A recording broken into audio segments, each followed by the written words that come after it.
Hey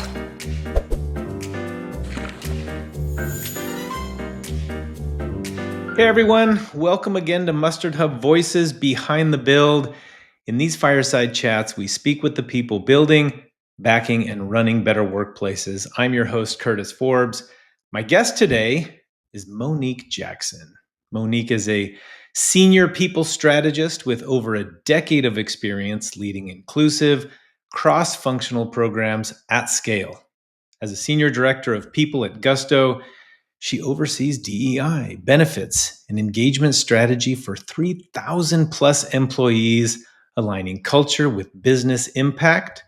Her work includes launching Gusto's Total Reward Survey, community building framework, and the Affinity Group Summit to improve retention and engagement. Previously, she led global ERG strategy and workplace experience at WeWork, supporting culture transformation across the tri-state region.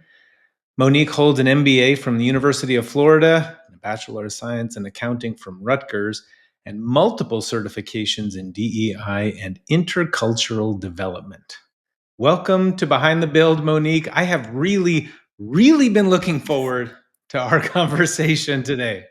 Hi, Curtis. Thank you so much for having me today. It's always interesting when you hear someone else talk about you. You're like, oh yeah, I think that's what I do, and that's where I've been. Well, it's always funny reading somebody's bio and thinking, "Gosh, I wish I had all that experience."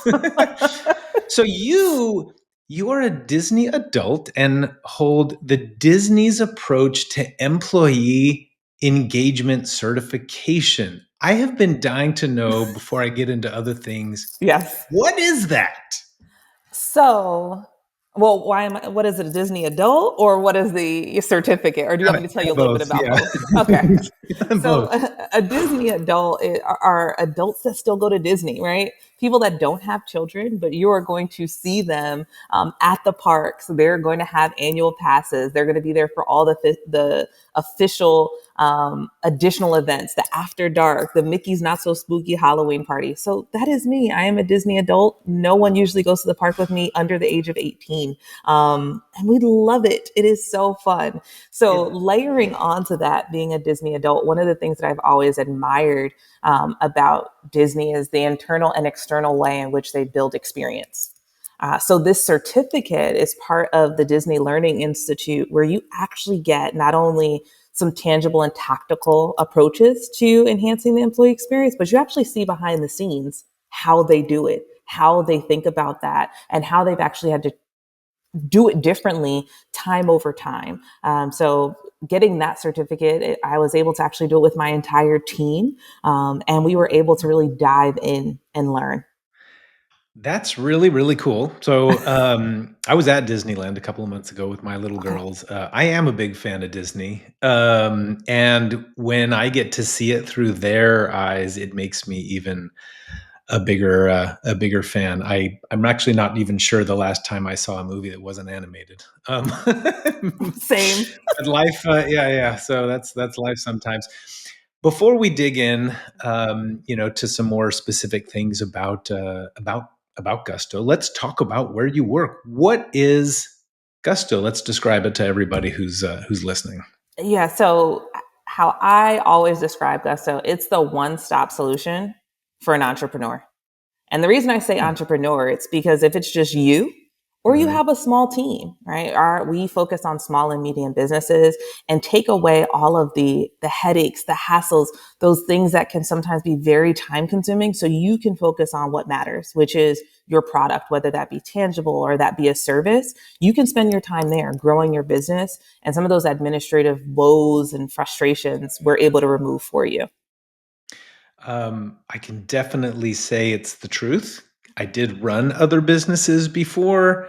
We did use Gusto. So that is 100% truth. So tell me a little bit about the kinds of clients and customers that work with Gusto, beyond making sure people get paid.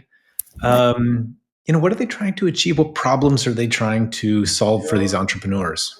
Yeah, so I think that one of the parts that I really appreciate and attracted me even to Gusto is that all-in-one solution. So yes, payroll seems like the easiest thing, but there are other things that are important to running a business, such as engaging with your team, performance management, some of those more, also I'll say, compliance issues. So when we think about the type of trainings you need to take, when you have people in different states, those are the type of steps that Gusto is able to help you manage, whether that's integrating with one of the platforms that Gusto has available for you, but it's all in one place. And then I think the favorite thing for most of our what we call customers is we have Penny. So Penny is this little pig. It's our mascot, for lack of a better way of explaining it, that bounces across the screen, whether you sometimes maybe you're having a problem or when you're getting paid. But it's just a friendly reminder that there's people behind the platform. So in addition to, yes, the platforms and the resources that you have, you also have access to our Gusties. You have access to people. So we always want to make sure that there is that technical solution, that self-serve model. But when you do need someone, we also make sure that there's someone there for you. It maybe I shouldn't be admitting this, but it just dawned on me because I saw that little piggy there. Every time I logged in, it's like a piggy bank. I didn't know that the piggy's name was Penny, and it's all sort of coming together for me right now. And I'm having a little bit of a moment. I think, those are I will tell you. So I obviously work a lot with our employees, but part of that is also getting to meet a lot of our customers. And whenever we say meeting a customer in the wild and the pig comes up and we're like, her name is Penny. And we tell them, they're like, oh my goodness. And it just connects them in a whole different way to the platform. And I think that those are those little moments that are really meaningful, whether it's your internal customer or your external customer, that you want to make happen as frequent as possible. That's so funny that it just hit me. Well, all right. So back to you. Yes. You are all about culture, community, engagement, equity, inclusion, and you have had this focus across your whole career. Mm-hmm. Where did your passion for these important values? I mean, where did they come from? How did these guide your career path? It's interesting, Curtis, because it took me a while into my career to actually remember where it originated. Really? So, as you shared, my background is in accounting, and most people, Yeah. when they think about accountants, they're not thinking that they're people, Yeah. or that Not they so want to, much. right? Like, there's still the visor with the bean counter that's Yeah. somewhere happening. But part of my career, as I was pursuing my MBA, I actually started working in nonprofit. Okay. And part of that, I'm in operations, I'm in that space, but because I was at the YMCA at the time, and part of our engagement survey for our members is, as leaders, we were responsible for coming up with initiatives.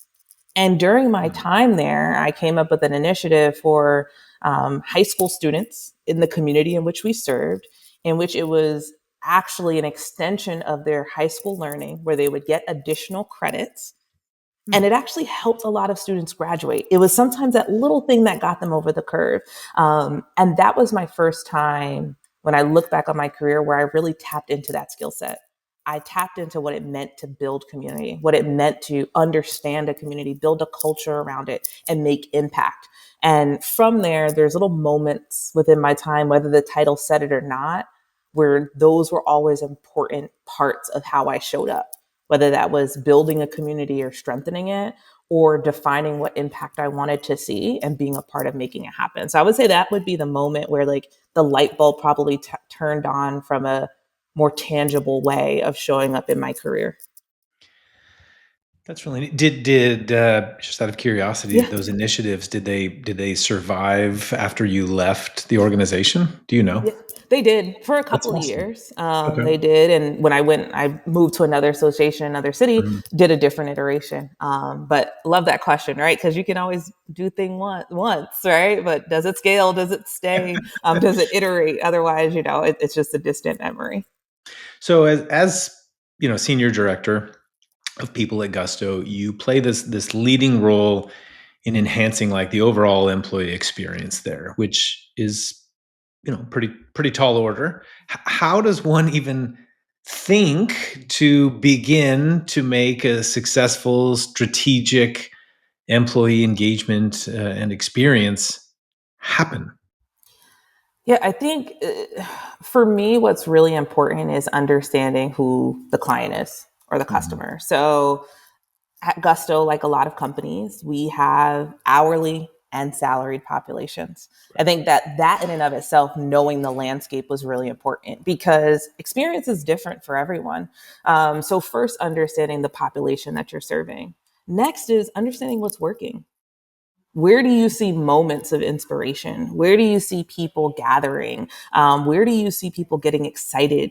And then, fortunately enough, I'm at a mission based company. So I know that our mission in supporting small and medium businesses is important and resonates with most of our employees.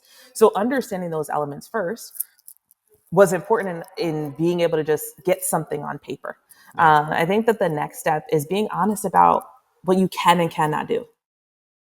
A lot of times when you're trying to improve an employee experience, you want to do all of these things. You want to spend all of this money. And whether people realize it or not, that's not actually what often gets people excited. It's not the blowout, bash that you have. Yeah, maybe that gets some people excited, but it's usually more so those micro communities that you're actually able to build. So, being that I have experience in the DEI space, I understand how much community means. And community spans, that word spans so many different things, whether that's race and ethnicity, where you grew up, you like to ride a Peloton bike, whatever it is. Yeah. Community can mean different things to different people. Yeah. So, getting a pulse on those communities and then figuring out those micro moments and then what are those staple moments that we want to create? I love a good theme. As I shared, I'm a Disney adult. So I love Yeah. anything that is going to rally people around something where you can thematically have it flow throughout the year. It could also be I danced for a really long time. So theater is a part of how I think about Love things. that. Yeah. So yeah, it's understanding your audience and then figuring out those small moments. And then what are those big moments you want to create? And you have to remember that employee experience is the side of the business that spends the money. We help our employees help the business make money, Right. but at the end of the day, on the P&L, we are not a revenue generating part of the business. So that leadership buy-in, Right. connection, and engagement is going to be, I would say, that last thing, Curtis, that's going to be extremely important for you to even start to chip away at building an employee experience for it to be scalable and strategic. And the last, and one of the prior organizations that I worked with and ran, we called it internal member marketing. So oftentimes it's this kind of experience, right, is a cost center. And there's a lot of schools of thought out there that innovation and marketing are really the only two things that drive revenue. But as an organization, we still have to market to our own members, to our own employees, and in a lot of different ways. This potentially could be one of those ways. You have to get that leadership buy-in so they understand that this is something that will translate into revenue, right? Yeah. Because those employees are the people who are doing your selling or doing your marketing or doing your product development, right? Who are creating all of that innovation. Yeah. So 100% agree with that. Yeah.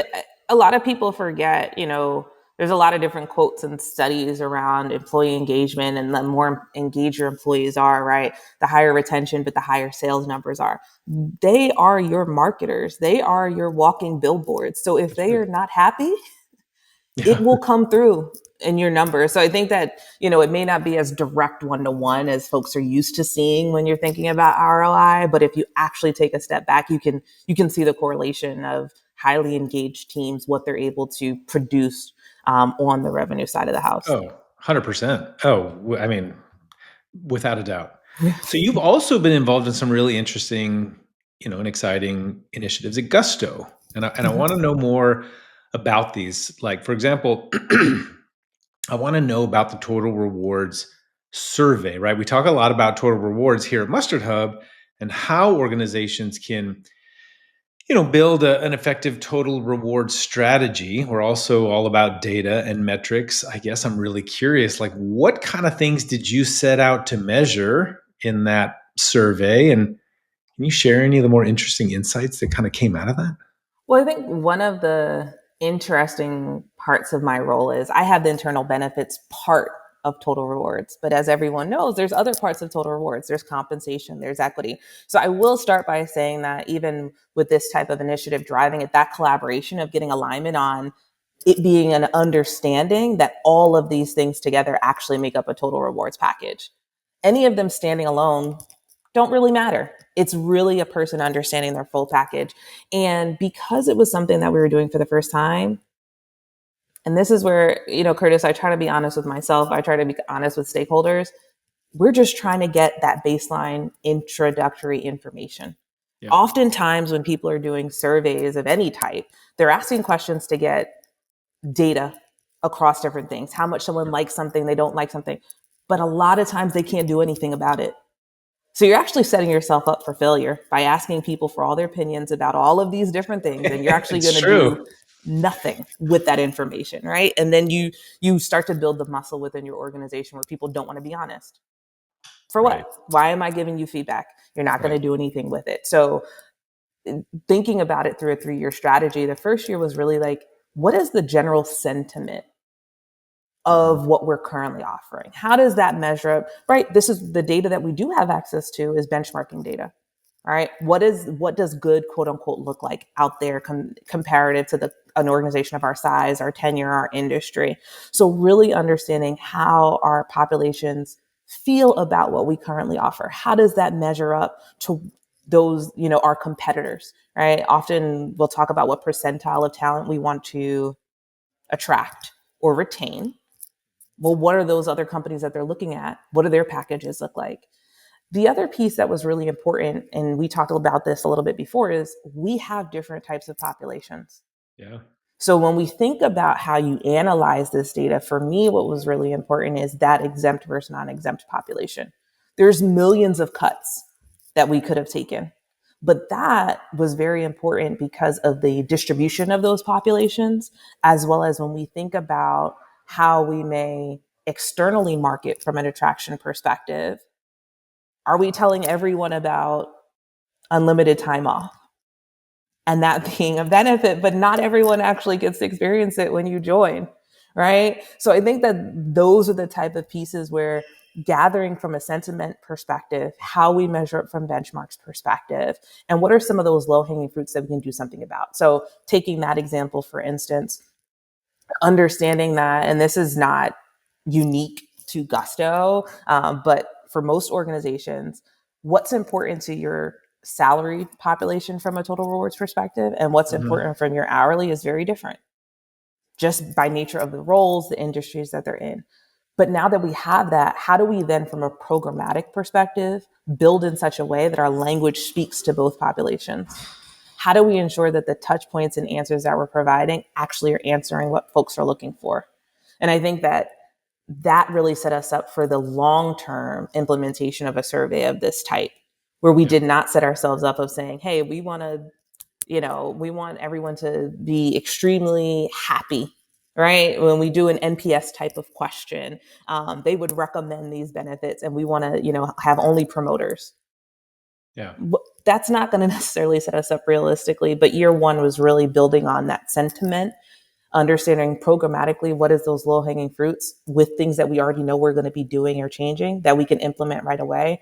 And then as we continue to build on this surveys in years 2 and year 3, leaning into asking questions that we actually can do something about. Yeah.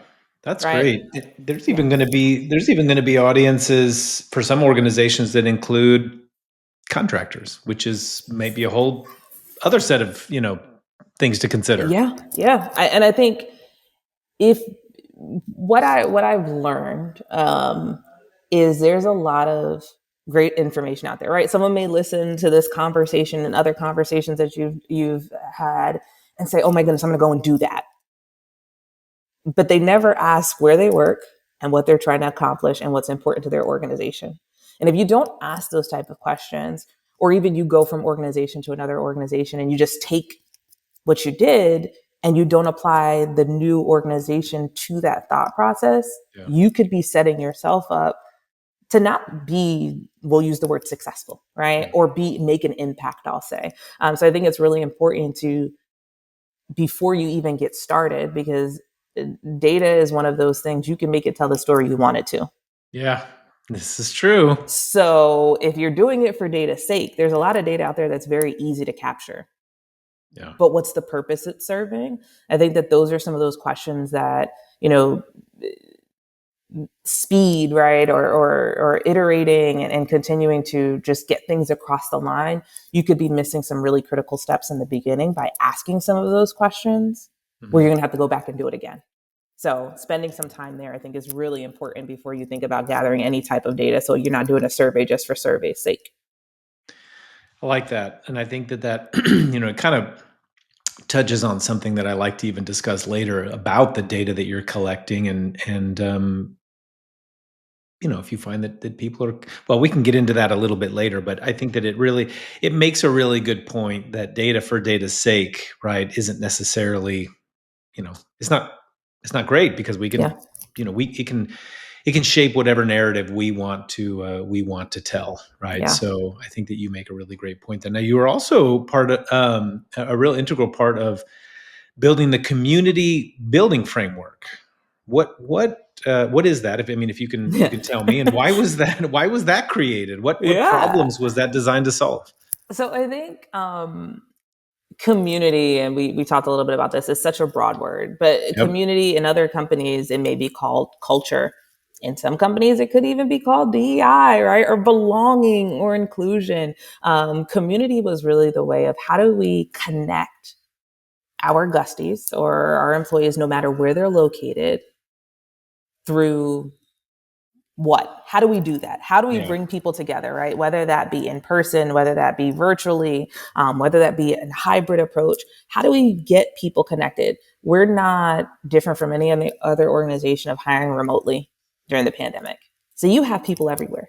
Yeah. And there's schools of thought that if you're not in person, you can't be productive, you can't build community. And then there's schools of thought that are like, it doesn't matter, right? But there is a specific middle ground there, right? Some people do need in person, some people don't need it. But as an organization, you have to be consistent about everyone having an equitable experience. Not equal, not one for one. Just because you do a pizza party in the office, you can't send everyone a personal pan pizza, right? And I think it's difficult for people to translate that equity piece. So the community building framework was first starting out with, how do we want people to feel? And I know that's a controversial word in the workplace, and I don't mean feel like joy every day walking into the office, but feel in regards to what is the reaction you want to have to different moments that you create for your employees. So through that, the community built framework is, what is that feeling? And then how do we create it in different spaces, whether that be in the office, whether that be in a specific hub or city, whether that be through an intersectional group, such as our affinity groups, or on the company-wide level. So really understanding and building out how frequently we want that to be and what would be those metrics that we would be measuring against. Now, this is where data for data's sake, being mindful of, if you do have a recurring employee engagement survey, which we do, when you have the ability to access it through those intersections, you can see, if you're in Orlando, for instance, how those employees are engaged compared to the company overall, and really looking for parity. So first, building out that framework of how often, what are the feelings we want to achieve? How do we make sure that everyone has a point or an ability to connect, and then measuring that against the baseline or the benchmarks that we've created for the company. So for us, what that looks like is yearly, my team and I, which they're amazing, we're a small but mighty little squad, come up with the theme and then interweave that theme into not only those moments for our employees, but company moments. Because again, we talked about that leadership buy-in. Where's, if you're doing something at the leadership level, how do they feel connected? If you're going to a city, how do leaders get connected to that? So making sure that there's a balance of those feel good, fun things. But then there's also a tie back to some of those business moments as well, built into community.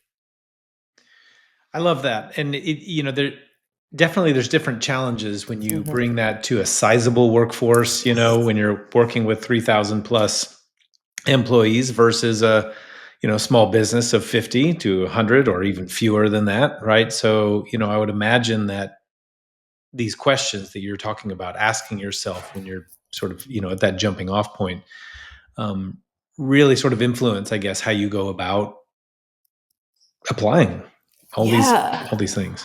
I would say too, I think one time I had someone ask me, at what stage do you need to make culture or community a thing?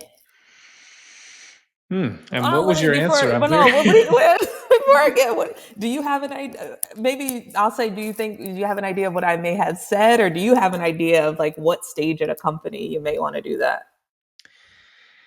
I can say that as a founder myself, Mm-hmm. right?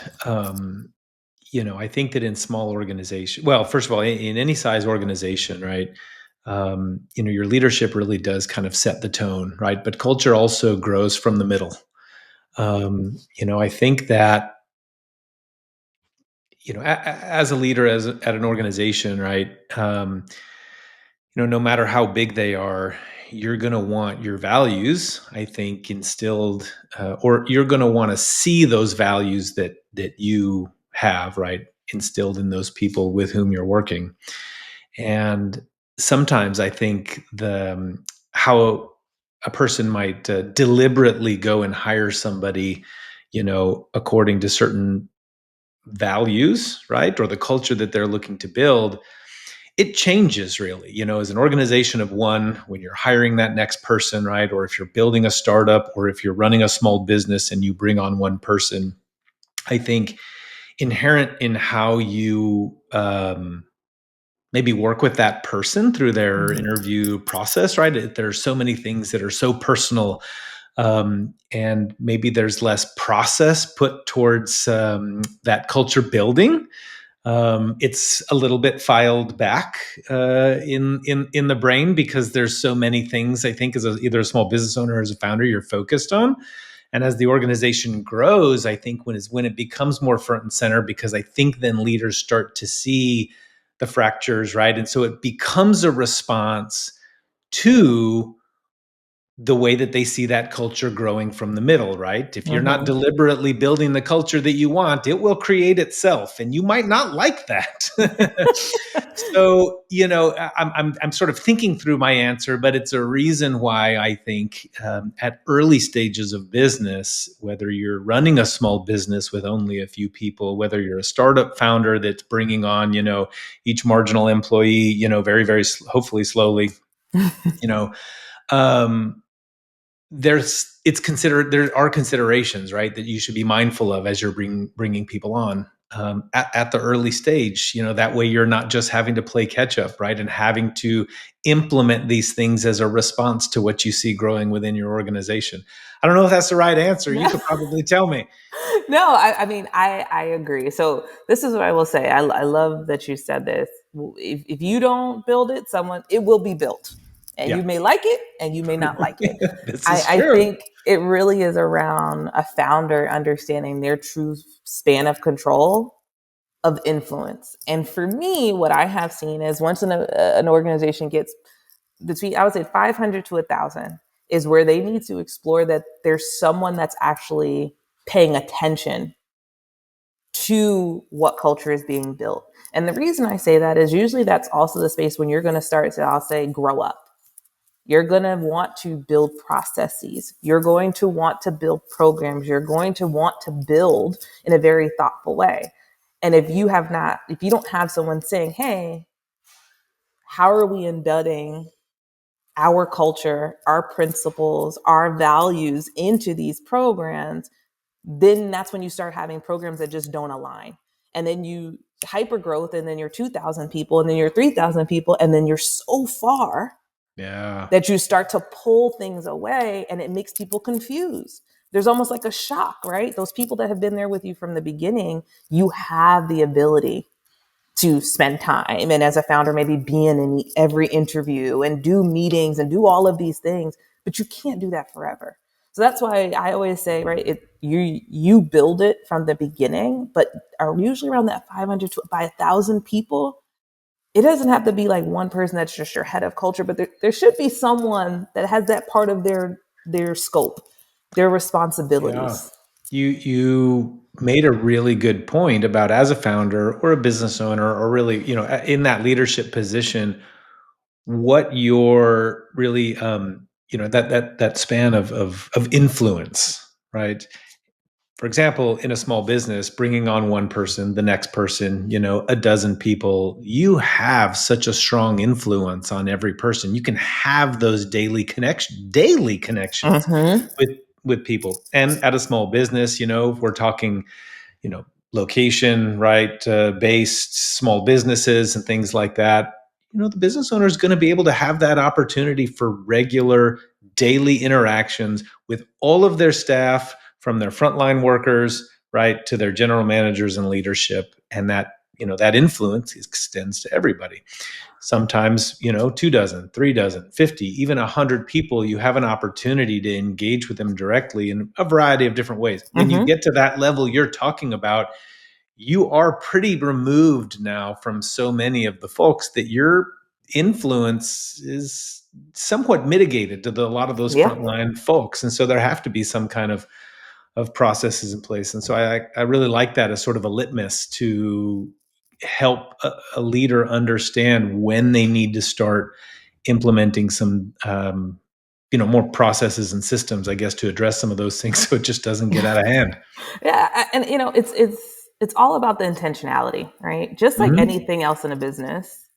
What do you want your sales numbers to look like? What do you want your customer growth to look like? That is another thing that you have to be just as intentional about. And I think what often gets folks caught up is, when you're in a couple of hundreds, you can get everyone together. Yeah. Yeah, you You can can. fly everyone out and it That's right. feels great, but you're not going to be able to replicate that. So that goes back to the how do you want people to feel? Right. So you want people to feel connected. How do you replicate that feeling versus the exact event Yeah. or the moment? So I think that that's one of the pieces when you start to really think about scale. You have to start. You're not building for today. You're actually building for 1,000 more employees. You're building for 5 years from now. And if you start building your programs with that thought at that 1,000-person mark, you won't be necessarily playing catch up.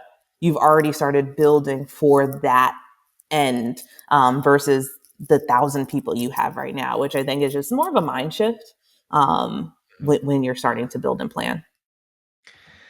I think it would be really helpful for you to Mm-hmm. share a little bit about the Affinity Group Summit.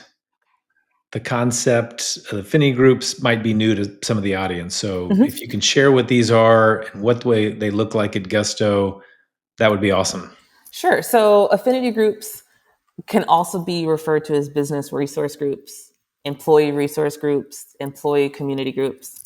Gusto, we refer to them as affinity groups. So we have 9 within Gusto, and they are probably similar to what you've seen at other companies. So I'm going to be counting on my fingers because I always want to make sure I don't miss any of them.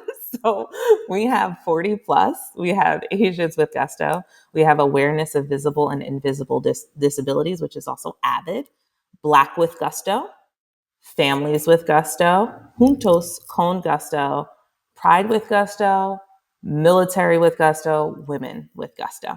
So groups that you normally would see in some form or fashion at companies. And our affinity groups, just like most companies, they had very organic roots, employee built and driven for quite a while. So a part of my tenure, being able to absorb them as part of what I do, and I have a great affinity group program manager.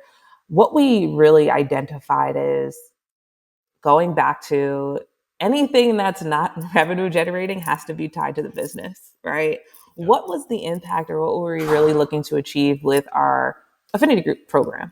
And one of the things that we know is often folks that take on additional responsibilities, these are volunteer opportunities, they are usually your leaders of the future. So if we actually start to think of this program as a place where folks are actually building their skills, both soft and hard skills, how do we build and reframe the program in that way? So we have had affinity group summits that were virtual, really focused on building community and what you would mainly see and I would say most affinity group or ERG programs, where it's tied to how are you supporting the people in your group? How are you coming together? But knowing that we really wanted to lean into leadership, we also knew that bringing folks together was an important part of elevating the program. So we can talk all the time about people going in the office, but what's really important, or what we talk about, and this phrase many people may use, are moments that matter. And a summit is a moment that matters. And to really elevate that experience is to bring those folks together. So in the first in person, not only was it a way of a lot of these employees who had been with the company for a number of years actually had never been to one of our offices. Really? Just by staying, right? Like you get hired remotely at a company. How often are teams really, right? Like if you're not a senior level employee, you're not traveling, right? So a lot of them, this is their first time. They met members of their team, but then it was a very intentional 3-day agenda with a daily theme, external speakers. Now, could myself and my affinity group program manager lead the sessions? Of course.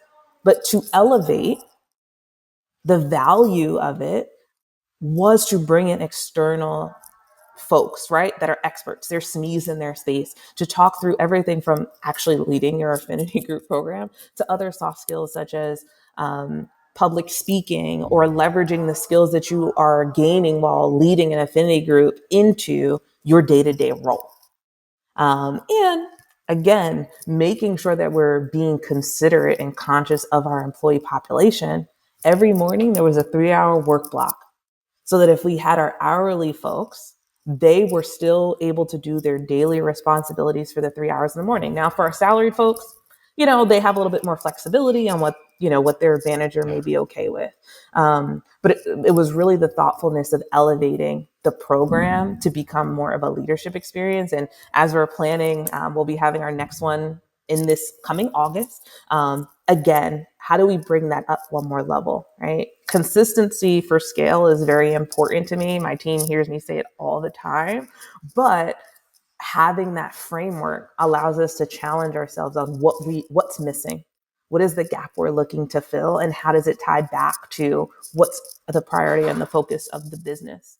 And high performing teams and leadership, just like most companies right now, AI, all of those things are on the tip of everyone's tongue. And it's something that if you don't learn how to do, you'll be left behind. So how do we make sure that that's being built into this upcoming summit as well? So really just elevating the program intention and purpose. I love that. I feel like I have so many questions now. Well, how does one within the organization join an affinity group? So, and I will tell you, Curtis, this is one of those things that I'll say in the field with my peers is what do you say, debated question. Okay. So for us, joining simply means you join the Slack channel. You involve and you engage in the monthly events that may be had, the programming that may be had during a Heritage Month. That's what it means. And the reason we take that approach is community, and how people engage in community looks different to everyone, right? Some people want to be active. Some people want to be in the conversation. Some people just want to sit back and observe. It's like a family barbecue. Everybody's not doing everything all at the same time. You have the kids that might be in this room, then you have the parents that are here, you have some people cooking. Everyone wants to play their own role as the part of their community, but they want to know that they're able to join. And that's open to people that identify or are allies or want to just learn. So we don't put too many, I'll say, roadblocks from someone joining or not joining, but the best way for us to track the engagement of those, or who's an active participant. Slack is our main medium of communicating with these communities. And then we have events tracking that participation. So there's some great formulas out there that have been created by the ERG Homegirl that allow you to measure engagement in a really thoughtful way for Slack. And then obviously for event attendance, and then looking, again, employee engagement survey. When we think about filters, or we think about how we're allowed to, we can look at different intersections, being able to use some of that, tapping into that DEI space of understanding also community belonging value mean different things to different communities. So are we actually tapping into that through the way that we're doing our program for different groups? Wow. And do you bring everybody, where is the home office?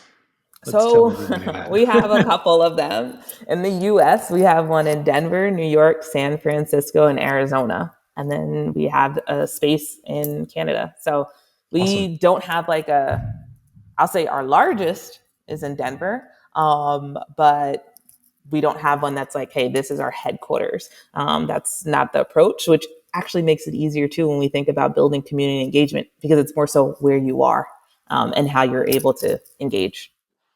And so for this upcoming summit this year, give us an idea. What are some of the general aims, and results that we're looking to see? Yeah, so this particular summit, oh my goodness, and my AG program manager was like, how did you not remember? Hold on, I'll remember it. Or last year, if we want to use that as an example. Oh my goodness, I can't remember purpose, action, impact is the theme. And hopefully I put them in the right order. But this was the actual year theme. Again, I told you I'm a very thematic type of person, and that's how we try to move with our programs. But that was the theme that our AG program manager, we really honed in on. So each day is going to take our leads through that purpose, understanding your purpose, tying that purpose to the organization, tying that purpose to your current role. The next day is around action. What do you do with that? You got your purpose. You know what that is. How do you act? It's great to have an idea. It's great to know who you are, but how do you put it to action? And then how do you get impact, and how do you measure that? So that's what the 3 days are going to be about. And we have a mix of internal and external speakers. One of my favorite sessions, and selfishly, it's because I got to lead it last year, and hopefully she'll listen to this and let me lead it again this year. But it really is tying our Affinity Group program to our company OKRs. How do they see themselves, and what's important to the company? And that's up to us as program owners, right? My Affinity Group program owner having OKRs of her own, me as a leader of our, of the teams having OKRs, and then that subsequently rolling up into the people team, and subsequently rolling up into the organization. But how do I make sure that they're able to see that, so that they're also, when we think about leadership, they can speak to how what they are doing is actually impacting the organization. So really that through line, I think, it was the first time we did it when we did the in-person session last year. And it was one of the favorites of the attendees. So it's something that we talked about some of those earmark questions you need to ask or think about when you're building any program, being mission-based. How do you tie people back to the mission in everything you do? I think that those are the type of questions that myself, my team, we constantly challenge ourselves on, to make sure that the programs that we're building, they may feel good, but what's the impact? What are we actually really trying to achieve? And how do we tie it back to the larger vision and purpose? I love that. I have so much that we need to get to. This has been perfect to set the stage maybe for round 2 when we get back together, because I want to talk about leadership. I want to talk about, what you see, not even really just in Gusto, in the organization that you work in right now, but even prior ones, or with a lot of the customers, right? Some general things that you see about business owners, what works, what doesn't work, right? What's going to set people up for some success, and where do you see a lot of pitfalls? I want to talk also a little bit about technology and how people are leveraging those things to make better decisions, but also when it gets in the way, when it Yeah. gets in the way, because it does, right? When it gets in Mm-hmm. the way of being human. Yeah. And I want to talk a lot about maybe, or I should say, I want to take an opportunity to look towards the future, right? Mm-hmm. And talk a little bit about maybe what leaders should know for what's coming, maybe what some leaders are doing now that might need to change, and what are some things that we're doing now that we need to make sure we keep doing, right? Yeah. In the days ahead, as AI takes over the world, and everything else that we have to look forward to. So you have to come back. Okay. And talk with us again. This has been really incredible, Monique. I mean, I know that just in this short time where we talked a lot about your background and what you've done at Gusto and what you're doing at Gusto and how you're creating such an impact there has been really incredible to learn all those things. And I think it's something that everybody really needs to hear and to listen to. And so I can't wait to kind of take that to our next conversation. No, I appreciate it. And I will say two things. One, those topics, so that will be for round two, are great ones. They are interesting ones. They are ones where I will just give everyone the little headline now. I am not on the front lines of AI, but I have learned how to make it work because it is important. So I don't want to be left behind. So if anyone's out there like, oh no, here we go again, believe me, I've been there. I can help you figure out how to make it work for you. And then no, it has been great. And I just I wouldn't be me if I didn't make sure to say that I've been privileged. I have a small but mighty team to help support me with these 3,000 employees. So Kevin, Kane, Larenthia, Ree, and Ivan, they are amazing. So I just want to make sure that, people know that it would be easy for me to talk about all of these great things and not acknowledge how important they are to help make these things happen. So that small but mighty team supports all 3,000 of our Gusties in all the ways. So I'm also very thankful to have them as a part of my squad. Well, I love that. We'll have to make sure that we tag them on social media. So yes. Thanks for tuning into MustardHub Voices Behind the Build. This is episode 1 with Monique. So please like, share this episode, subscribe while you're at it. Be sure to visit mustardhub.com to learn how we help companies become destinations for workplace happiness and turn culture into a competitive edge. Until next time.